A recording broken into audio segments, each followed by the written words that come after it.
Hello बच्चों, चलिए प्रश्न पढ़ते हैं। तो ये जो है कथन और कारण वाला प्रश्न है। कथन यहाँ पर दिया हुआ है कि वह निम्नतम परिकलनात्मक या काल्पनिक तापमान जिस पर गैसें शून्य आयतन घेरने के लिए प्रवृत्त होती है परम शून्य ताप कहलाता है। कारण इसका दिया हुआ है कि -273.15 डिग्री सेल्सियस पर गैस का आयतन शून्य हो जाता है, अर्थात इस तापमान पर गैस का अस्तित्व नहीं होता। तो सबसे पहले बात करें अगर इस प्रश्न में मुख्य अवधारणा की, तो देखो क्या होगी। मुख्य अवधारणा जो इस प्रश्न में होगी वो होगी परम शून्य ताप। परम शून्य ताप। तो देखो परम शून्य ताप क्या होता है कि 0 केल्विन ताप जो होता है वो परम शून्य ताप कहलाता है। परम शून्य ताप कहलाता है। क्या कहलाता है? परम शून्य ताप कहलाता है। अब आदर्श गैस समीकरण देखो क्या होती है, PV बराबर nRT। T यहाँ पर क्या है? 0 केल्विन, तो PV बराबर क्या आ गया? 0। इसका मतलब V बराबर भी क्या आ गया? 0। क्या आ गया? 0 आ गया।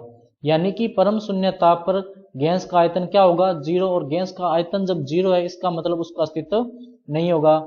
दूसरा देखो कि 0 केल्विन बोला है अपने, तो 0 केल्विन बराबर होगा किसके? -273.15 डिग्री सेल्सियस के।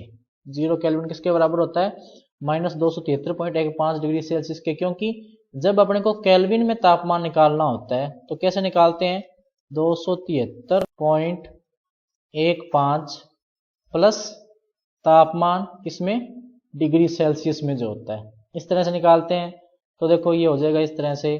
तो डिग्री सेल्सियस में ये 0 केल्विन जो है यही आएगा -273।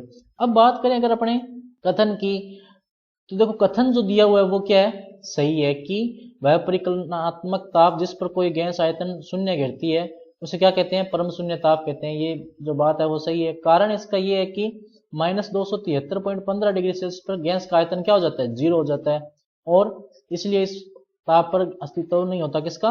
गैस का। यानी कि कथन भी सही है, कारण भी सही है, और इसकी सही व्याख्या भी करता है। तो सही विकल्प कौन सा होगा? विकल्प नंबर ए। तो बच्चों ये था आपका उत्तर। मैं आशा करता हूँ आपको समझ में आया होगा। धन्यवाद।